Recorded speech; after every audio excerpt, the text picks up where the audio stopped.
नमस्कार मेरे प्रिय विद्यार्थियों। आज आपके लिए बहुत ही प्यारा टॉपिक लेके आया मेरे विद्या के छात्रों के लिए। एफआईआर क्या होती है। हमारे नॉर्मल भाषा के अंदर लोग बोलते हैं एफआईआर करा है, एफआईआर करा है, एफआईआर करा है। एफआईआर होता क्या है हम लोग जानेंगे इस वीडियो के माध्यम से एफआईआर के बारे में कि एफआईआर क्या होता है। जानिए एफआईआर का अर्थ और एफआईआर से जुड़ी महत्वपूर्ण बातें। हम सीधा वीडियो की तरफ चलते हैं और बहुत ज़्यादा तरीके से समझाऊँगा। एफआईआर एक साधारण और आम शब्द है। आम जीवन में पुलिस और उसके जुड़े शब्द एफआईआर को काफ़ी सुना जाता है। अपराध विधि में आम और दैनिक जीवन में सर्वाधिक चर्चाओं में रहने वाला शब्द है एफआईआर। कोई भी इंसान किसी धमकी तो तुम्हारे खिलाफ एफआईआर कर दूंगा। एफआईआर क्या होता है? किसी के खिलाफ शिकायत दर्ज करना, उसे बोलते हैं फर्स्ट इनिशियल रिपोर्ट। इस आलेख के माध्यम से हम जानेंगे एफआईआर होती क्या है। एफआईआर शब्द दंड प्रक्रिया संहिता की धारा 154 से निकल कर आता है। धारा कौन सी? 154, जिसका पूरा नाम है फर्स्ट इंफॉर्मेशन रिपोर्ट है। हिंदी में इसे प्राथमिक भी कहा जाता है। दंड प्रक्रिया संहिता की धारा 154 के तहत अंतर्गत इसे संज्ञेय मामलों की इतला कहा जाता है।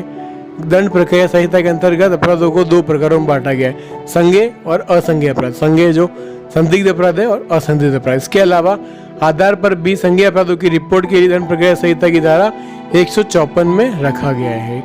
कौन सी धारा? आईपीसी की धारा 154।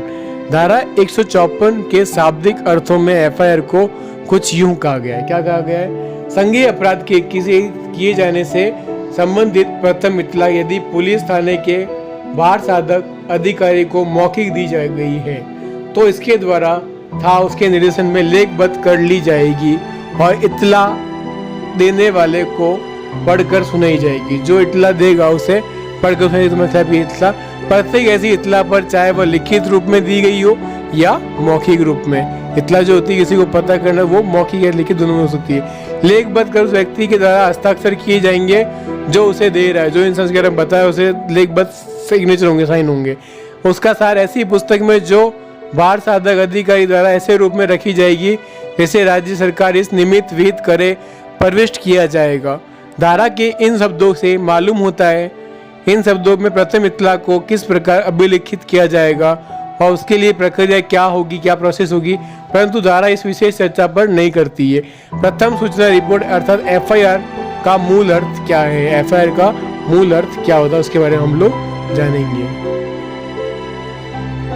उच्च न्यायालय तथा उच्चतम न्यायालय और विधि के महान जानकारों से निकल कर कुछ विशेष बातें सामने आती है जो सूचना रिपोर्ट से संबंधित इस लेख में प्रथम सूचना रिपोर्ट को अपने शब्दों में समझाने का प्रयास कर रहा है। संज्ञेय मामलों में इत्तला सीआरपीसी की धारा 154 के अधीन अभिलिखित की गई सूचनाओं को प्रथम इत्तला रिपोर्ट कहा जाता है। जो अपराध के बारे में प्रथम इत्तला होती है कि क्या क्या उस क्राइम के अंदर हुआ है, अपराध के अंदर क्या क्या संज्ञेय अपराध है, इसलिए इसे प्रथम सूचना रिपोर्ट कहा जाता है। किस हत्यार से क्या गया, क्रिमिनल ऑफेंस क्या है, वो अपराधी पहले से अपराधी था, किसी संज्ञेय अपराध को घटित होने से प्रथम सूचना अधिकारी को दिए जाने से संबंधित, ताकि पुलिस इसके आधार पर अन्वेषण की कार्रवाई कर सके। एफआईआर के आधार पर पुलिस जांच पड़ताल कर सके और अपराधी को जल्द से जल्द गिरफ्तार किया जा सके और कोर्ट में उसे उपस्थित किया जा सके। प्रथम सूचना रिपोर्ट के बारे में निम्न बातें।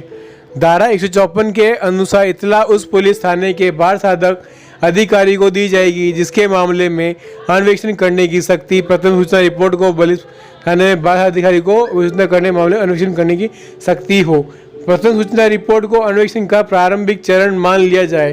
कोई भी पुलिस अधिकारी जो किसी मामले में अन्वेषण करने की शक्ति रखता है वह अपना अन्वेषण प्रारंभ करने से पूर्व एफआईआर दर्ज करवाता है और यह इत्तला लिखित रूप में दी जाएगी। उपयुक्त रीति से लेखबद्ध किया जाएगा तथा उस इत्तला को देने वाले व्यक्ति के हस्ताक्षर भी करा लिए जाएंगे कि उस व्यक्ति की जो हस्ताक्षर है वो भी उसे करा लिए जाएंगे और एफआईआर को पूर्व में उसे दर्ज किया जाएगा। उसके बाद में उस व्यक्ति के बारे में बताया जाएगा कि किस व्यक्ति ने किस प्रकार हत्या की है और उसने किस संदिग्ध अपराध किया है तो उसके खिलाफ एफआईआर दर्ज होगी और उसे वारंट करके उसे गिरफ्तार किया जाएगा। जहां मौखिक इत्तला दी गई है और लेखबद्ध की गई है उसे इत्तला देने वाले को पढ़कर सुनाया जाएगा और पुलिस अधिकारी द्वारा इत्तला का सार ऐसी पुस्तकें प्रविष्ट किया जाएगा जो उस हेतु राज्य का सरकार द्वारा विहित की गई हो। इत्तला देने वाले व्यक्ति को इत्तला की एक प्रतिलिपि मुफ्त में दी जाएगी। जो इतला जिसने दी है उसे उस जो जानकारी उसने दी है उस जानकारी की एक प्रतिलिपि उस इतला देने वाले व्यक्ति को मुफ्त में फोटोकॉपी दी जाएगी और उससे उसके साइन किए जाएंगे कि इस इंसान ने ये जानकारी दी है कि इस व्यक्ति ने फलाने व्यक्ति ने ये क्राइम किया, ये अपराध किया है, उसके खिलाफ एक्शन ली जाए। मुख्यवाद, एफआईआर के जो मुख्यवाद है वो क्या है उसके बारे में हम लोग पढ़ेंगे।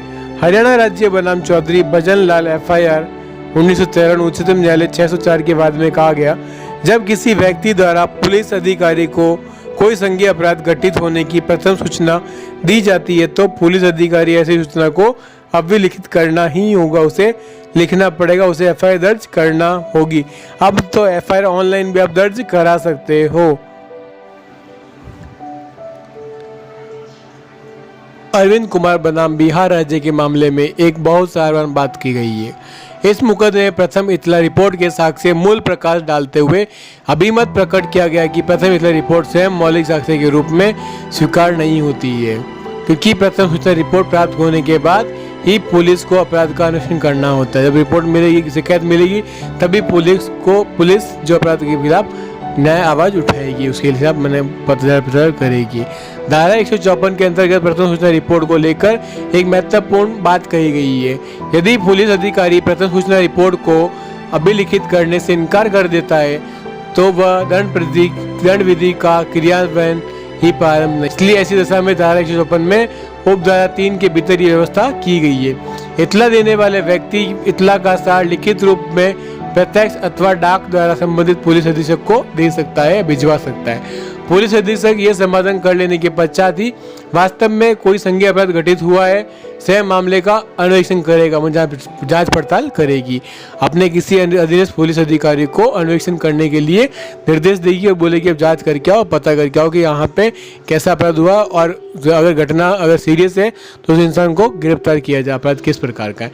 बाबाजी उर्फ ब्रिजेश कुमार मोहती बनाम उड़ीसा राज्य के वाद में उच्च न्यायालय द्वारा यह निर्णय लिया गया कि यदि पुलिस थाने के बाढ़ साधक अधिकारी ने डॉक्टरी रिपोर्ट प्राप्त करने के बाद रिपोर्ट को लिखी हो तो ये रिपोर्ट प्रथम सूचना रिपोर्ट के अधीन नहीं आएगी।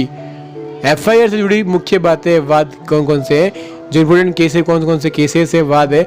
जिंदर अली शेख बनाम पश्चिम बंगाल राज्य 2009 उच्चतम न्यायालय 700 मुकदमे बलात्संग पीड़ित द्वारा पुलिस थाने में प्रथम सूचना रिपोर्ट निवेदन किए जाने पर पुलिस थाने ने बाढ़ साधक अधिकारी ने मामला दर्ज करने से इनकार कर दिया और पीड़िता को रिपोर्ट को दर्ज नहीं किया।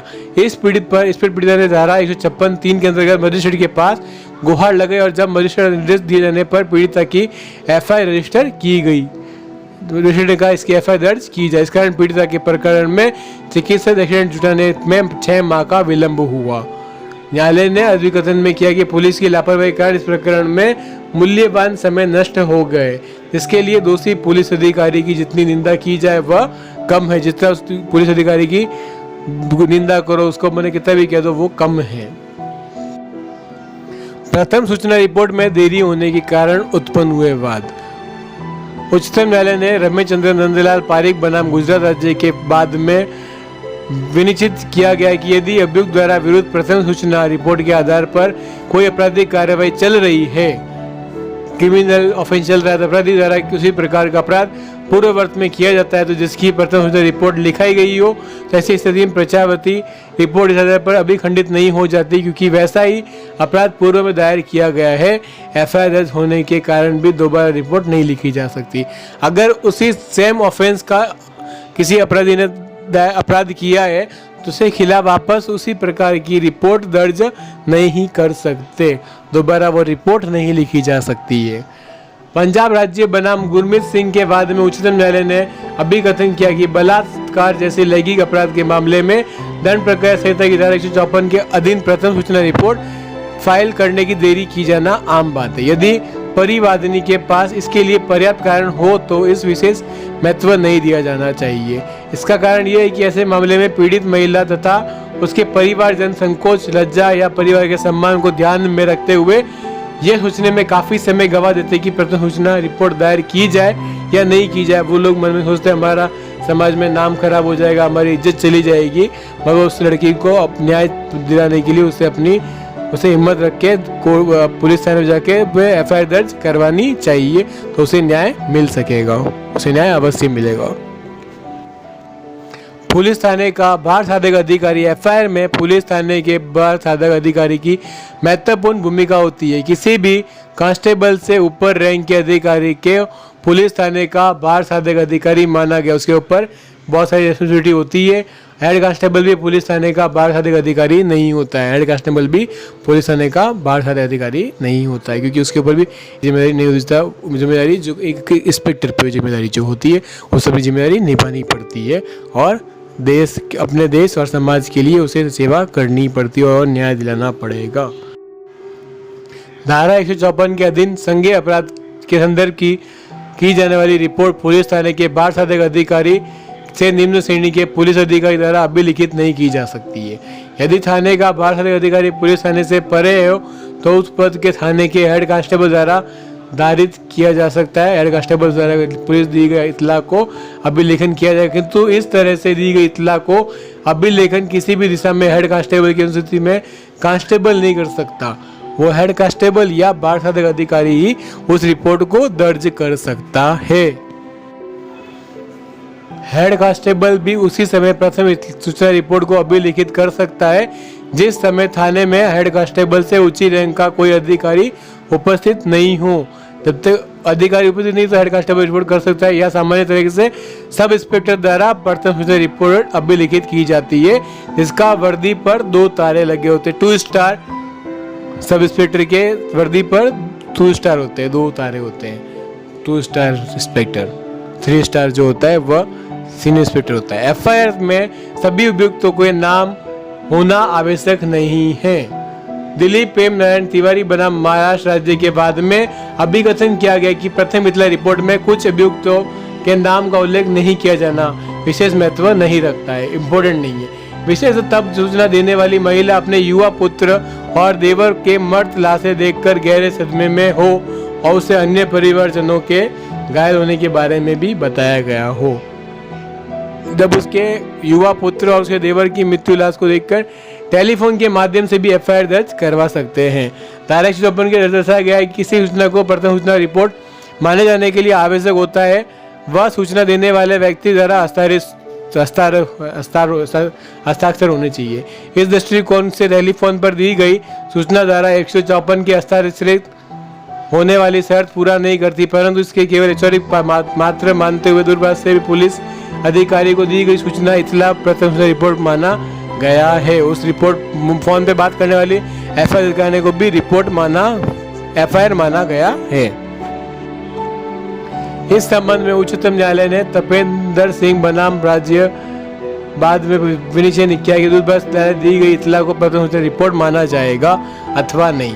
यह तथ्य का प्रश्न है, परंतु इसमें किसी संज्ञेय अपराध घटित होने के नीचे साक्ष्य नहीं मिलते हैं तो उसे प्रथम सूचना रिपोर्ट नहीं माना जाएगा। इसी प्रकार सूचना में कोई संदिग्धता नहीं होती, अगर उसमें सूचना संदिग्धता नहीं है, सीरियसनेस नहीं, उसे प्रथम सूचना रिपोर्ट नहीं माना जाएगा। उच्चतम न्यायालय ने एक महत्वपूर्ण बात फैसले वेंकट स्वामी बनाम लोक अभियोजक आंध्र प्रदेश बाद में निर्धारित किया गया कि जहां पुलिस थाने के बाढ़ साधक अधिकारी को टेलीफोन पर यह सूचना दी गई कि एक जीप पर बम फेंका गया, जिसके कारण 2 व्यक्ति मारे गए, अन्य कहीं घायल हुए। उनको क्या सूचना दी गई कि एक जीप पर बम फेंका गया, उससे 2 व्यक्ति मारे गए और अन्य लोग घायल हुए, वो घायल अवस्था के अंदर मिले गए, उसके बारे में बताया है। पुलिस अधिकारी ने रिपोर्ट दर्ज न करते हुए इसकी सूचना अपने वरिष्ठ अधिकारी को भेज दी। उस अधिकारी के आने के बाद सूचना देने वाले इत्तला अधिकारी को एक लिखित शिकायत दर्ज कराई। उच्चतम न्यायालय ने निश्चित किया कि यह कहना उचित नहीं होगा कि उक्त लिखित शिकायत प्रथम रिपोर्ट नहीं थी और रिपोर्ट लिखवाने उस पुलिस अधिकारी ने कोई अनावश्यक रुचि नहीं दर्शाई। उस अधिकारी ने उस रिपोर्ट को दर्ज करने के लिए अनावश्यक रुचि, उन्होंने इंटरेस्ट नहीं लिया, उस रिपोर्ट को दर्ज करने से मना कर दिया। प्रथम सूचना रिपोर्ट को तत्काल मजिस्ट्रेट के पास भेजा जाना चाहिए। प्रथम सूचना रिपोर्ट के तत्काल मजिस्ट्रेट के पास भेजी जाती है। धारा 157 के तहत शब्द धारा 1 में प्रयुक्त तत्काल शब्द स्पष्टता दर्शाता है कि पुलिस द्वारा मामला दर्ज कर एफआईआर रिपोर्ट संबंधित मजिस्ट्रेट को अविलंब अग्रेसित कर देनी चाहिए। इसके आवेदन द्वारा प्रकरण स्वयं में संदेह का पत्र नहीं बन जाता है। पुलिस द्वारा मजिस्ट्रेट को प्रथम सूचना रिपोर्ट शीघ्र से शीघ्र भेजी जानी चाहिए। पुलिस को मजिस्ट्रेट के पास में वो एफआईआर की कॉपी उसको पेश करना पड़ता है, उसे प्रस्तुत करना अनिवार्य है शीघ्र से शीघ्र। जीरो एफआईआर क्या होती है? जीरो एफआईआर का साधारण ये अर्थ होता है कि वह किसी भी थाने पर दर्ज कराई जा सकती है, जिसका अभिलेखन किसी भी थाने का अधिकारी द्वारा किया जा सकता है। इस एफआईआर की पूर्ण रूप से तो मान्य नहीं दी गई है, परंतु बलात्कार इत्यादि मामलों में प्रकार एफआईआर को मान्यता दी गई है। बलात्कार के समय पीड़िता को थाना क्षेत्र को निकट है, वहां जाकर अपने साथ घटित हुई घटना की जानकारी पुलिस थाने को अधिकारी को दे सकते हैं। कोई जरूरी नहीं है कि वो एरिया उसके क्षेत्र के आसपास पड़ता है, क्योंकि जो भी मामला है एफआईआर दर्ज है वो एरिया के अनुसार थाने बांटे गए हैं। बड़े बड़े शहरों में क्षेत्र के अनुसार थानों को स्थापित किया गया, वहाँ पे आप अपनी एफआईआर दर्ज करवा सकते हैं। मगर बलात्कार जैसे संदिग्ध अपराध के अंदर आप किसी भी थाना क्षेत्र में जाके, निकट थाने में जाके अपनी घटित घटना को पुलिस थाने बाल अधिकारी को आप दे सकते हैं और उसे जानकारी बता सकते हैं। वह अधिकारी प्रारंभिक सूचना को रजिस्टर में करके मामले को संबंधित थाने में अग्रेसित कर देगा। अधिकांश मामलों में एफआईआर उसी थाना क्षेत्र द्वारा अभिलिखित की जाती है जिस थाना क्षेत्र में अपराध घटित हुआ। जहां अपराध घटित हुआ उस थाना क्षेत्र में ही एफआईआर दर्ज होगी। इसका उपयोग अत्यंत विरल मामलों में ही किया जाता है, जो संदिग्ध अपराध है, जहाँ पे मैंने बलात्कार है, चोरी है, डकैती है, मर्डर है, तो वहाँ पे वो थाना अधिकारी जो अपराध क्षेत्र है, जरूरी नहीं आप किसी भी जीरो एफआईआर कहीं भी आप दर्ज करा सकते हैं। प्रथम सूचना रिपोर्ट का साक्ष्य में महत्व। यह पुनर्निश्चित हो चुका है कि प्रथम सूचना रिपोर्ट पुनः साक्ष्य नहीं होती है, अर्थात उन तत्वों के साक्ष्य के रूप में स्वीकार नहीं किया जा सकता है जिसका उल्लेख प्रथम सूचना रिपोर्ट में किया गया है। यह अंतिम रूप से स्थापित हो चुका है। जबकि एफआईआर को साक्ष्य अधिनियम 1872 के अध्याय 2 के अंतर्गत प्रस्तुत किया गया हो, इसका उपयोग साक्ष्य अधिनियम धारा 157, धारा 155 के अधीन केवल साक्षी द्वारा किए गए कथन की पुष्टि करने एवं खंडन करने का अविश्वसनीय साबित करने के लिए किया जा सकता है। कौन सी धारा? अधिनियम साक्ष्य अधिनियम धारा 1872 की धारा 157 और 155 के अंदर साक्ष्य द्वारा किए गए जो कथन जो कहे गए उन कथनों के बारे में बताया गया है। तो अगर आपको मेरा वीडियो अच्छा लगता है तो प्लीज़ एडवोकेट एक्सप्रेशन के चैनल को सब्सक्राइब कर लीजिए और बेल आइकन को दबा दीजिए, और आपके लिए ऐसी अच्छी वीडियो लाता रहूँगा। और नेक्स्ट वीडियो के लिए स्टे ट्यून। Thank you.